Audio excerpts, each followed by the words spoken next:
Hey everybody, it's John Wheatcroft here with our Sunday Q&A number 35. Had some great questions once again this week. Thanks very much for sending them through, for your kind comments, some great messages as well. So I really appreciate that. So we're going to be looking at three things principally today. The first is I'm going to talk a little bit about the preparation approach for learning the tunes that I play each week. I had a great question from Dan relating to, how do you go about preparing and deciding what you're going to play and so on. So I'll deal with that first.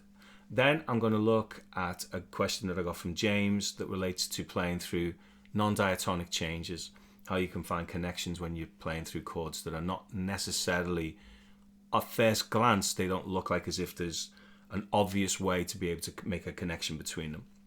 And the thing about this is, if you know kind of where to look, you can find a connection between anything. So there are no difficult chord changes if you look at it in a method that I'm going to outline a little bit later on. And then I'm going to end today with a brief look at Pat Martino's system for minorization. So credit where credit's due.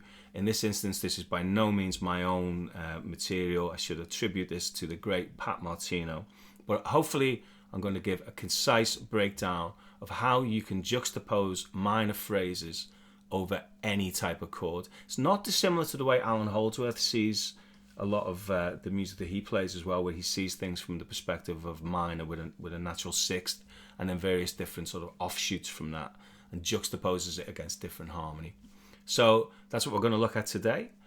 As usual, we're going to start with a piece of music, and I'm going to return to a piece that I played many, many months ago. This is a tune of my own called End of Every Road, The End of Every Road. And the reason why I'm returning to it is the first time I played it, it was literally sort of straight off the press. The ink wasn't dry yet, as it were. And I wrote it, recorded the backing. I got a great contribution from Mark Rose on bass, as always. He adds something amazing to the music. And then I kind of put it to one side whilst working on other tunes. And then in the last week, now it's time to actually record the lead guitar part, the principal guitar part. So consequently, my practice has revolved pretty much around this tune. I've come back to this every day, along with other stuff as well. But this has been the focus of my practice for the last 7 days. Every single day I've come back to this tune and stockpiled, shall we say, a collection of possibilities. So I'm going to talk about that once we've gone through the performance. So this is not entirely improvised in terms of I've got some plan of what I want to say. I don't exactly know what that's going to be yet. But in a way, it's improvisation, but with a sense of purpose, a sense of intent, and with some form of a plan. So I hope you enjoy this piece, and I'll see you on the other side of the tune.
I really hope you enjoyed that piece.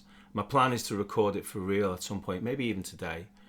So I wanted to share some thoughts on the preparation process to answer a question that I got from Dan, who was asking about, how do I learn tunes, or how do I kind of figure out what's going to go on one tune, what kind of approaches I'm going to take, and so on.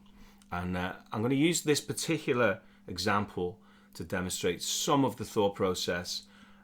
And the first answer, I guess, is it's never the same. It's not always the same on every piece of music. Some, I just wing it, I'll just improvise and just see what happens, see how the chips fall, as they say. Other pieces are a little bit more calculated. Now, what I'm finding as I'm now this is about 7 or 8 tunes into this album, what I'm finding now is that I need to be a little bit more calculating in terms of trying to avoid direct repetition, not doing too much of the same thing, and then also trying to put a kind of a balanced range of ideas across the record. So what I did with this particular piece is I effectively storyboarded the solo. So there's nothing composed in terms of specific licks, lines, phrases, musical ideas, even positions on the fretboard. Nothing like that at all. But what I did do is in practice over the last week or so, I'd say probably the last week, every day I would play through the tune a number of times, usually 3, 4, 5 maybe, and then record at least one of those performances. So usually the last one, but I mix it up. I think it's good to mix things up. So I definitely would record one. On one day I recorded them all, actually.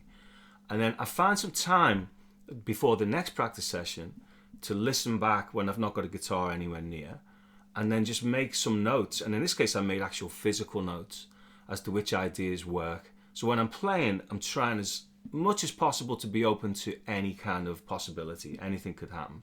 But then when I'm listening back, I was making a list of things that I thought worked. So particular ideas that I thought worked. And then what I ended up with, after maybe doing that for 3 or 4 days, was a short list of different approaches that really, I think, were the best things that I had. They were the best ideas that I could think of in that particular period of time. Now, of course, if I come back to it in a week or two, I might have a different perspective on this tune, but that's great. It's one of the reasons why it's good for me to space out the recordings, because they'll all sound different if I'm coming at it from a different headspace. So what I ended up with is a list of ideas, and then really all I did in preparation for the solo over the last few days, the last 2 or 3 days, is put them in order. So in this particular piece, I started off with a quote that's a little bit like my favorite things, something similar to the shape of that melody. That's something that caught my ear. In fact, I did that on the first time I recorded through this tune. That just happened in an improvised way, and I kept a mental note thinking, I quite like that idea, that intervallic idea. At some stage I knew I wanted to play some melodic ideas along a single string, because I don't do that on any of the other tunes so far. That never happens. I had the idea to play some blues type phrases, and some bop type ideas, along with some interval skip type things. And they were the kind of things that I'd practice kind of away from the tune, as it were, or I'd loop the solo section and just practice them, just to come up with sort of a collection of options, a collection of possibilities, shall we say. Okay. Now, the B section in this tune is a little bit more it's a bit less diatonic, so it's a little bit trickier to play over. So then I stacked up some options in my practice of things that you could play over those chords. So we looked at what arpeggios might you play, what scale ideas are going to work, and I actually plumped for a variety of different pentatonic options. So at one point over the C major 9 I was playing B minor, then over the D I was playing C sharp minor, and over the E I was playing D sharp minor, or in some instances I played G sharp minor as well. I had a kind of a thing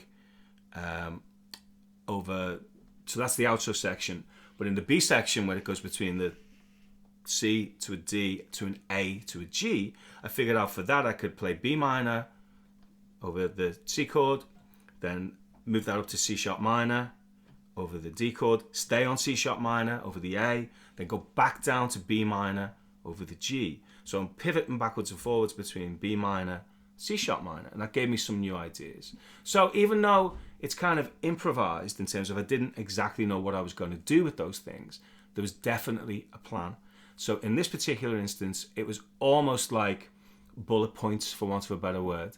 And in fact, not today, I wasn't looking at like a script, shall we say, but in practice for this, I even listed them out. Start with that kind of idea, progress to something like this, move into some bluesier things, then go on to maybe a few bebop type phrases, then do the arpeggios, then you back around. There was an open string idea in there, which was practiced away from the tune, and I knew I wanted to use some open strings. I didn't exactly know how it was going to happen in this improvisation. If I did it again, it would be different. So it's kind of the best of both worlds, really. Hopefully you end up with the feel, the looseness of an improvisation, but you've also got the content of a composition, for want of a better word. So in this instance, it's kind of like what I'm doing right now. I know what I want to say. I know the kind of points I want to try and get across in each of the sections on this presentation today, but I don't script it out at all. I don't know what I'm going to say from 1 second from the next, but I know what the general point of it is. And in a way, this is the musical equivalent of that. So I hope that helps. And it won't work for all tunes, and I don't use it for all tunes. It's just what I use today for this particular piece. So I wanted to share that with you. So thanks for that question, Dan. If anything varies on any of the other tunes, maybe I'll do the same again. If I have a radically different take on the next piece, then I'll share that with you too. I had a great question from James relating to playing over non-diatonic changes, like the kind of things that you might do to prepare for when you see a kind of an unusual chord progression or unexpected chord, not something that comes from one key center or one harmonized diatonic scale. So my first thoughts with this, similar to the material we just saw a moment ago, is a lot of it is about preparation, and then also about seeing these changes over and over again in the repertoire that you play. So with this in mind, preparing your roots when seeing unexpected chords is something that's more difficult to begin with, just because you've got less experience of what's possible, what kind of things you're going to see. There comes a point when you've been playing for a while and you've been preparing these tunes that you begin to see patterns, you see common chord progressions that get used time and time and time again, and then consequently you develop strategy for dealing with these movements, this chord movement, when you see it used in real music. So I'd say the first thing to do is to deal with learning pieces of music rather than setting up kind of like random cyclic things where it might be every possibility. The reality of it is you're going to see the same kind of movements time and time and time again. So the progression that James sent to me, just by way of an example, I think was C major 7. Of course, that's fine. Going to D minor 7. Nothing unexpected there. But then going to B flat 7. Then going back to C. So, of course, this B flat is coming from a different place, from the D minor, and potentially the C major as well. So coming from a different scale center, or different set of notes. There's different accidentals. So how do we know it's coming from a different place? Well, one way is you see conflicting accidentals. So our D minor 7 naturally has an A note in there, whereas our B flat 7 has got an A flat as the flat 7. So one chord has this, and the next chord has this.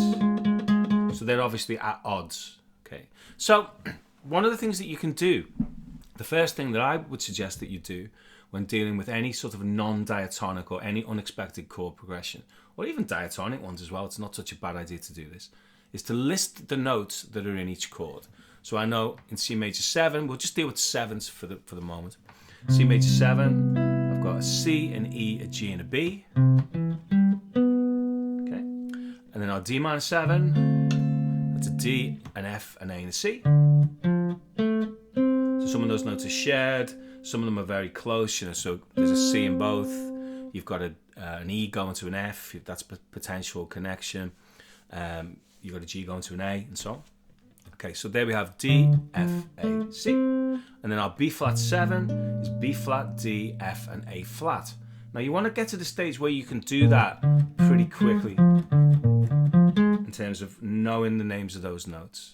So, of course, the first step, and I'm just going to play along with the loop here, is to just outline those arpeggio tones. Oh,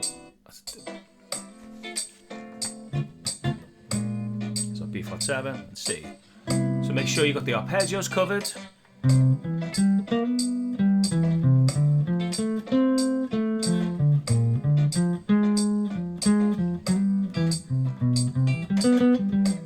Different areas.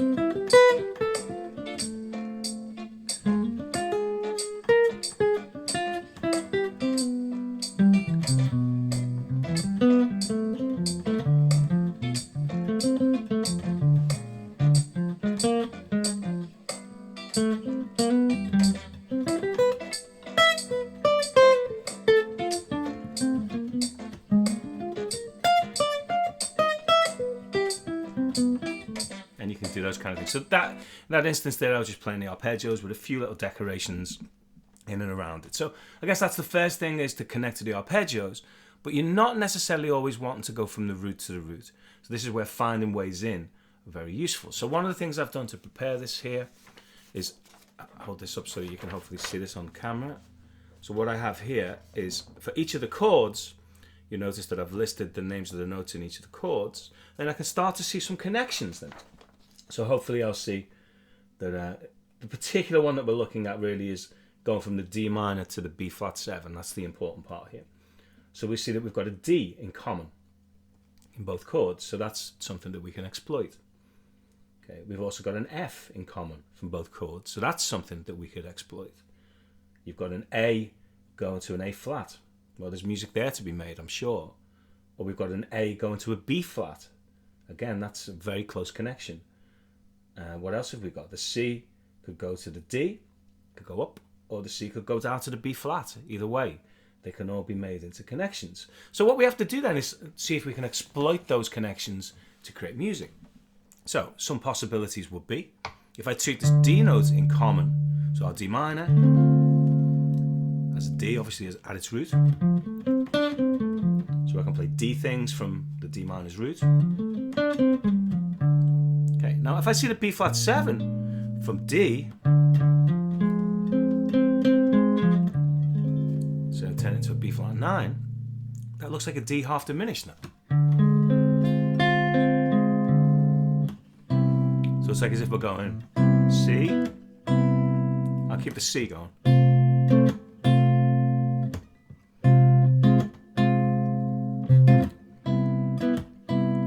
Connections there, so it feels like we've got D minor to D half diminished, so that could be a connection that we could use.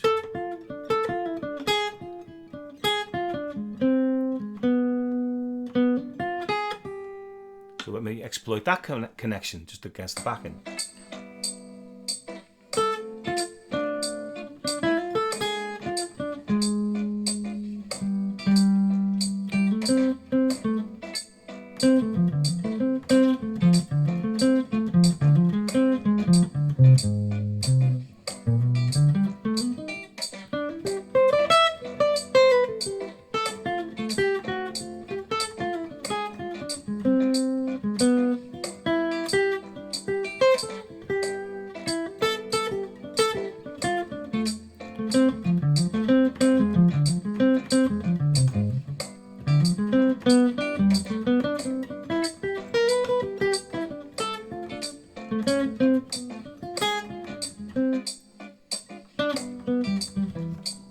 Sense?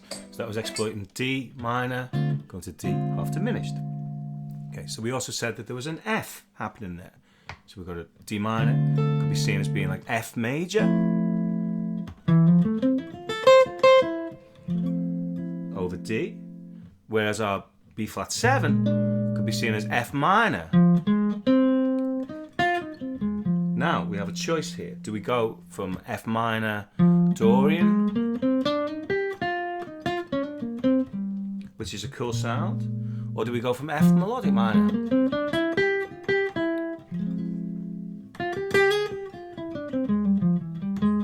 E to the F, and then things that come from the F stay on the F back to the C. So, or the E, which relates to the chord of C, should I say. So F major 7.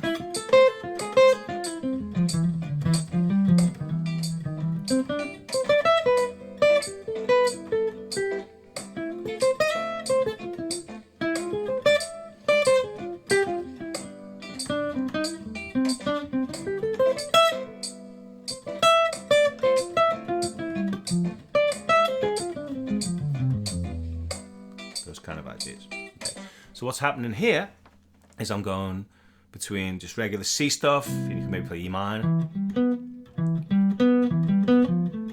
F major, F minor major 7. Now this is leading us into the melodic minor scale, and the reason why I prefer the melodic minor really is that this E note is now tied into all 3 chords. So we have an E in relation to C, then we have an E in relation to D minor, and then we can also have that E in relation to the B flat 7. Gives us B flat 7 with a sharp 11.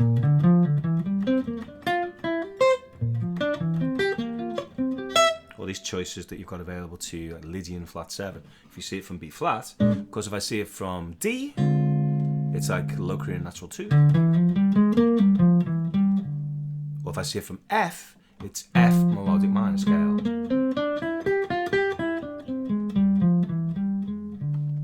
That kind of thing. So what we get then is F major to F minor major.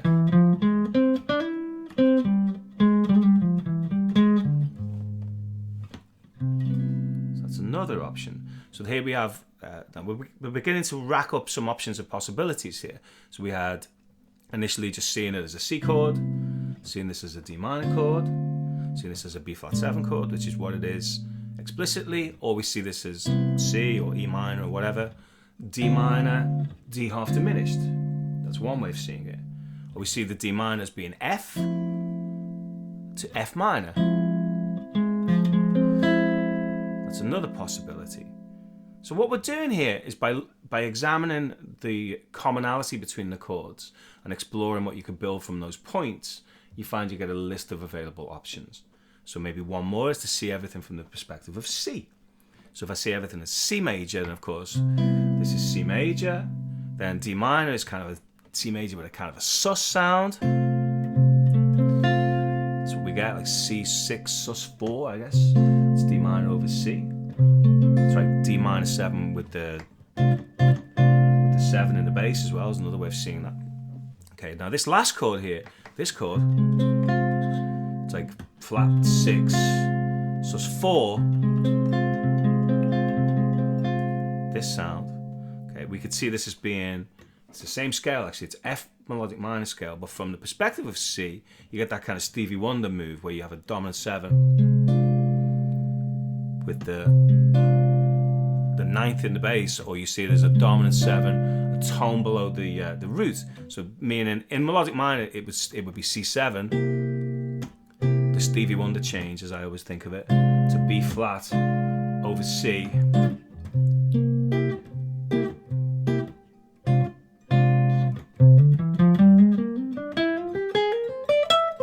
That sound, okay? So that's another option that's available to you, to see it all from the perspective of C.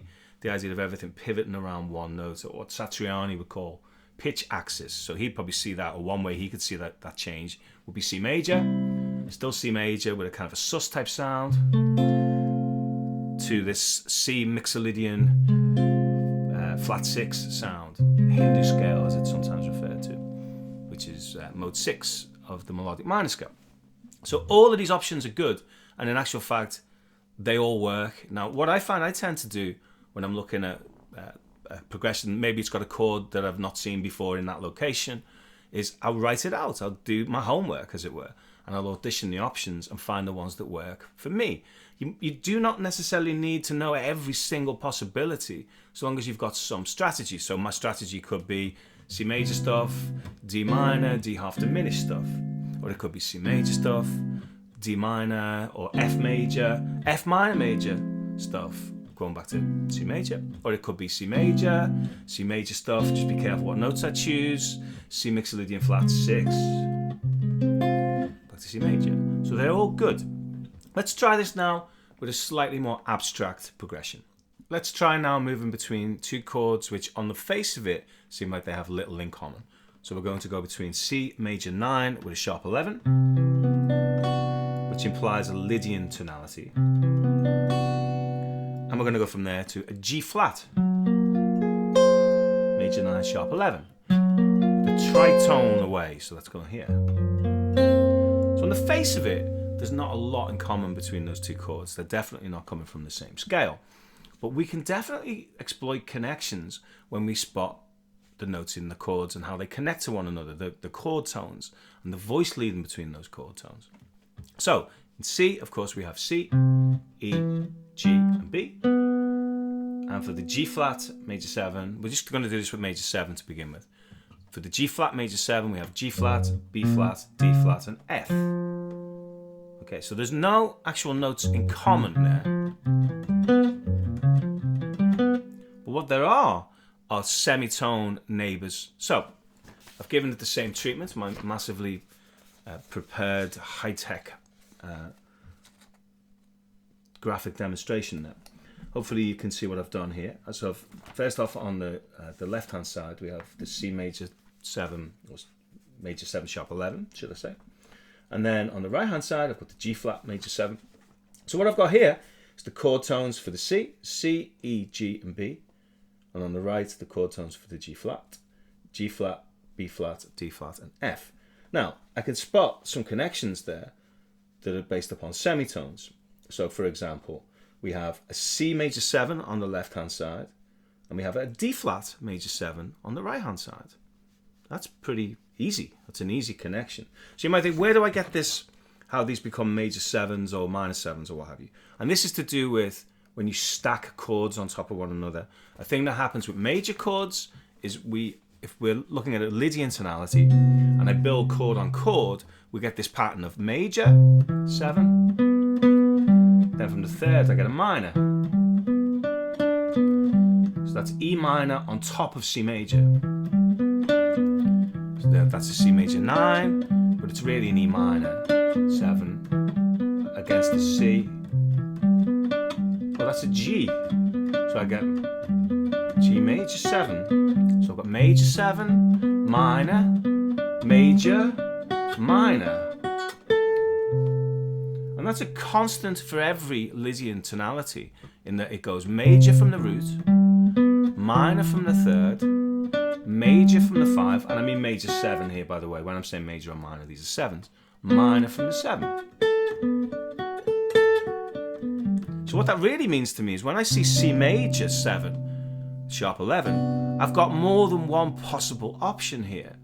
In fact, you've got 7, but what we're going to do for the purposes of just brevity and making this kind of manageable to begin with is just look at the chords that begin on the chord tones. So I could reimagine that as a C, or an E minor, or a G major, or a B minor.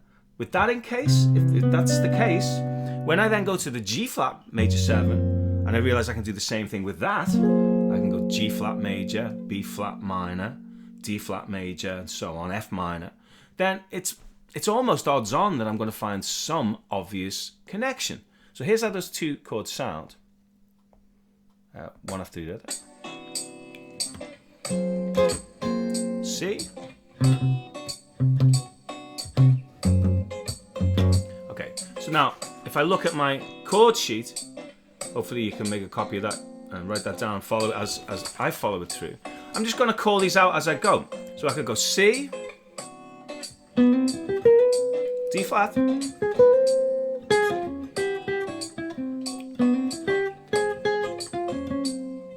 okay, there's one.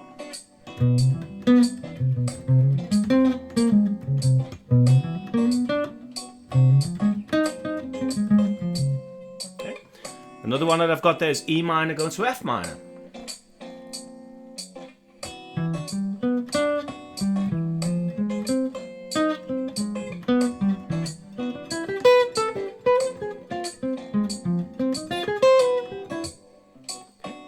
Kind of a cool one.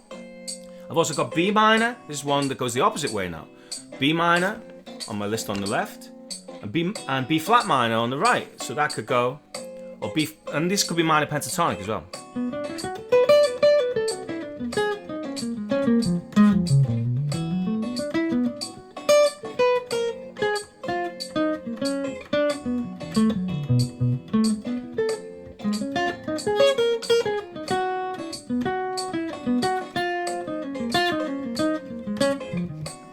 They're everywhere, yeah? G major to G flat major. And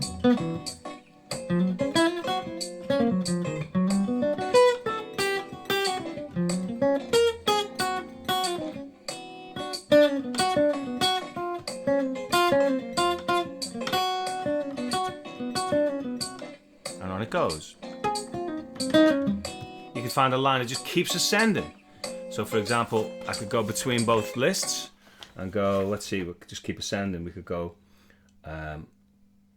B, D flat, then we want to keep going up, go to E to F, F goes to G, and so on, that kind of thing. Or we could keep going down. Just keep connecting these things. And if you look at these connections, you'll find lots of ways to play through these tunes. So let me just play a few more, or I'll just pick some as we go so you can hear them. So rather than thinking of this the obvious way, C, C, G flat, I'm now going to go C to D flat. So this is C major 7,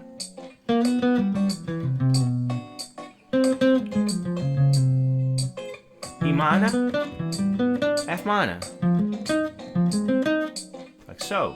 G major to G flat major now. So let's do this one. So G major,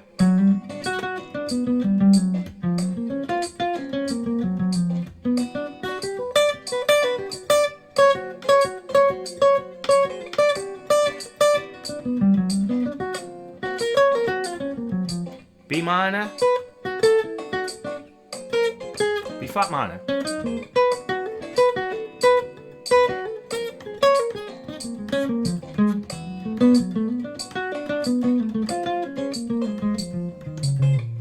on it goes. So you can see that by putting the preparation in, spending the time to go, what notes are in this chord, what notes are in the next chord, how do we connect them together? This is where we find all these available options. And you begin to create a library of them that you can draw from, so that when you see this progression or similar kind of movements occur in the future, you'll already have stuff ready. So it's definitely about the preparation. So the first thing I would suggest here is, if it's something that you've not seen before and you don't have any time, just go for the arpeggios. But what I find with playing over any progression, the more I know the progression, the more options, the more available options that I begin to be able to see, the freer I can play over a tune. If you play over it more than one chorus, you've got a different perspective for each one. So that's definitely the way forward with this particular approach, is to do your homework. Sometimes do it even away from the guitar. And I will do this. I'll write out the chord changes and figure out, kind of like doing the figuring out a puzzle, or working out lining up what your options are, and then you can audition them, see which ones you like. You don't necessarily need to use every available connection. So long as you find 2 or 3 that you like, you're in and you're good to go. I had a great question from Martin asking if I could go over Pat Martino's system for playing these long, fluid bebop lines against all the different types of chords. So I'm more than happy to do this. Of course, I need to acknowledge that this is Pat's approach, and he sees this with a great deal of clarity, and it's obviously immensely effective. It works really, really well. So let's begin by looking at how you might use these ideas just against all of the different chord types independently. Next week, we'll see how you might juxtapose these ideas against more involved chord progressions, 2-5-1s, blues, and things like that. But we're going to play a stock minor phrase straight from Pat Martino's vocabulary. So here's the phrase to begin with. I'll play it a little bit slower.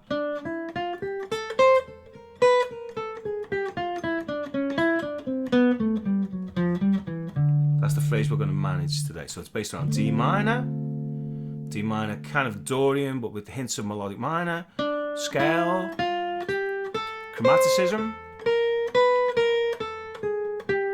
That could be the first part. So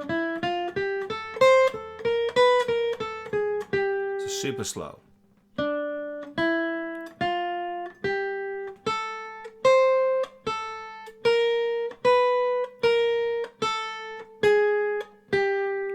That's the first part. The second part's going to surround the root. That kind of thing. So connected.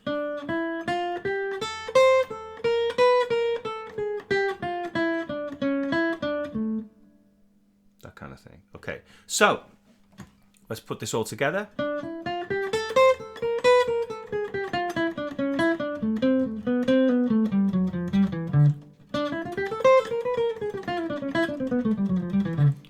play it right.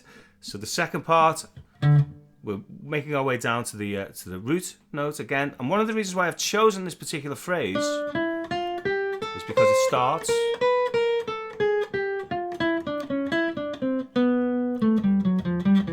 and ends on the root.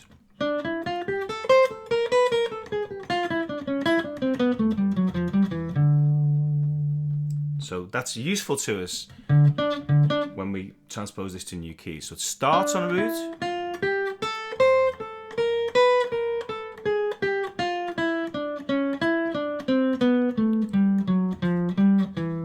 and ends on the root. So let's begin by getting that phrase under our fingers, and then we'll see how we can use this against other chords. Going off topic a little, this is a 5-string phrase.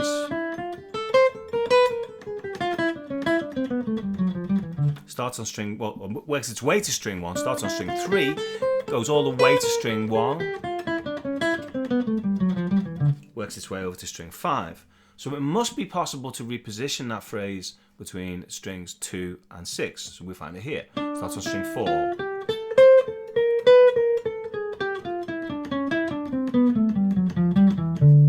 So that should be part of your daily routine whenever you find an idea that you like, to see where it can be repositioned.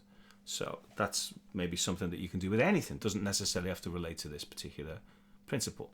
So here's how this sounds against D minors. This is a D minor 7 loop.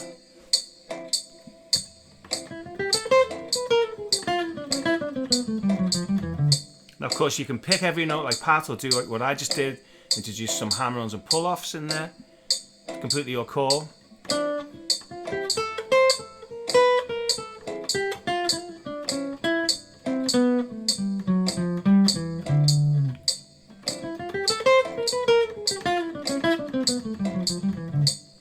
So that's how that line sounds against D minor 7, and that's its natural habitat. That's where you're probably going to find that. Okay, now what players like Joe Pass and Pat figured out is that you can find traces of minor in all these other sounds. So for example, if I'm looking at a chord like a half diminished chord, say D half diminished, say play this. Okay, if I look at that chord for long enough and go looking for it, then I'll find that there's actually another minor hidden inside that sound. So I take away the root, and these 3 notes,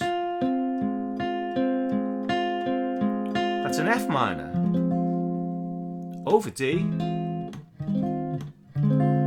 that kind of sound. So a way of reinterpreting a D minor 7 flat 5, we saw it earlier actually, is as an F minor 6. So that means that over half diminished sound of D in this instance, I could play F minor ideas. So I could play the same phrase I just played for D minor here.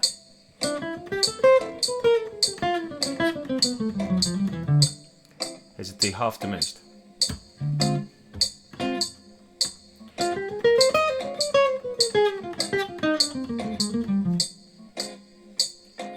So that's the same exact phrase I did at half time.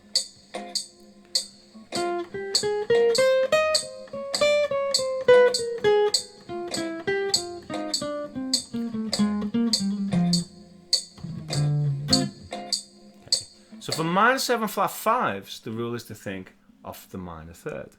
So you think minor third above D minor 7 flat 5 equals F. So I need to be able to transpose to F. That's why I wanted that lick to start on the root, so I find the F note.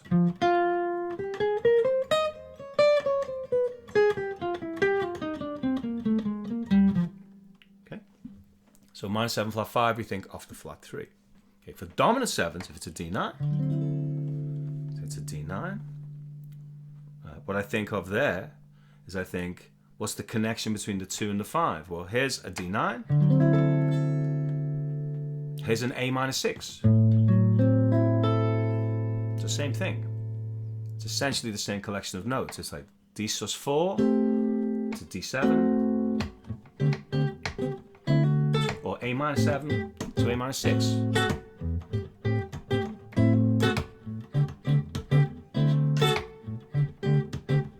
It's the same sound. So for a dominant 7 chord, in this situation, like a static dominant, we think a fifth away. So in this instance, D, fifth away, fifth above, gives me A. So for dominant 7, I think from A.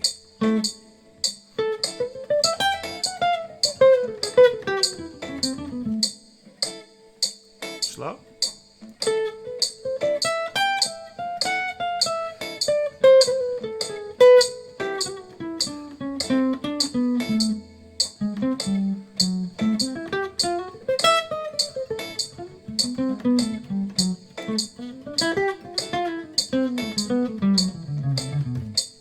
Same deal there, reposition. So think of fifth away. Okay. So far what we've had is minor off the root, minor 7 flat 5 off the flat 3, dominant 7 off the 5. That's what we think of. Okay. For major 7, in this case in a Lydian situation, we have the same relationship between Dorian and Lydian as we have between relative minor and major. They're a third apart. So in this case, if I play D major, Lydian sound, it's relative minor, it's B minor. So B minor with a 6 on the top.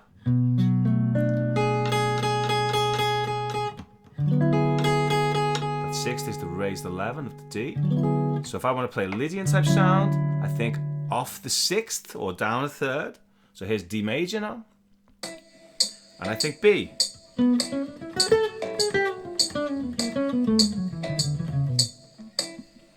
Slow.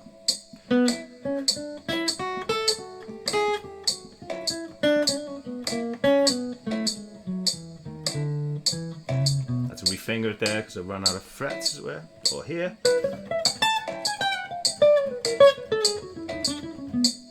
Or here.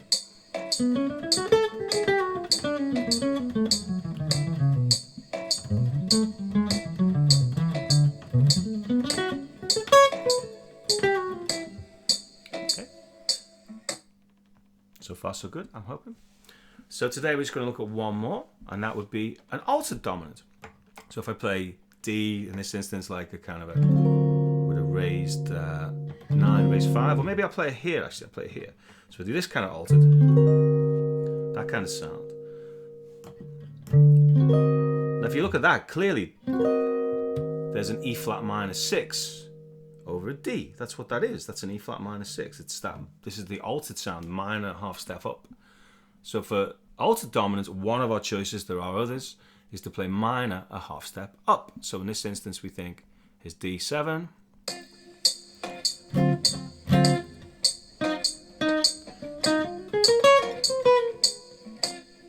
E flat.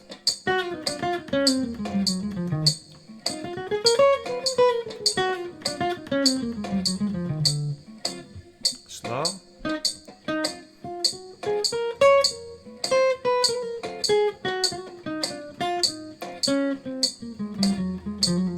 Now, of course, it's going to sound tense, but it's meant to.